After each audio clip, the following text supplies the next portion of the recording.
Future of the president of Portland State University could be decided over the weekend. The university's Board of Trustees is holding an emergency meeting Sunday morning to discuss the embattled university president, Ramat Shurishi, and his future. Our Lisa Balick digging deeper tonight, live at the campus in downtown. Lisa?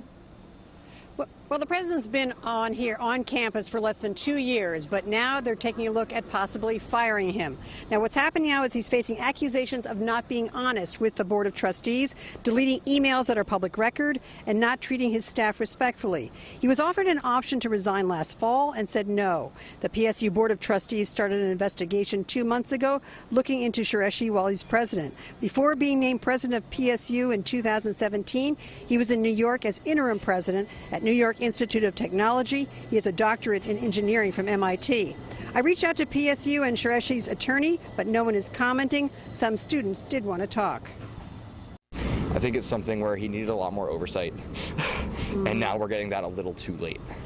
In terms of? In terms of just making sure that he was, spending the money properly and conducting himself properly, treating everybody with respect and all that. It's the case, everybody'd go be getting fired and getting, $750,000.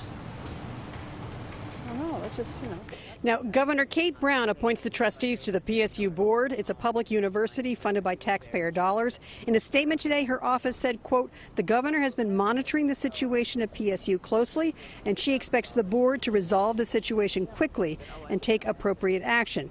Now, keep in mind the president here has a 5-year contract. He's just barely 2 years in. That is a $750,000 contract, and he could possibly get hundreds of thousands of dollars in severance if he is fired. That emergency board meeting to talk about all this behind closed doors will be at 8 a.m. on Sunday morning. Live in downtown Portland, Lisa Balick, KOIN 6 News. Odd time and odd day. Thank you, Lisa.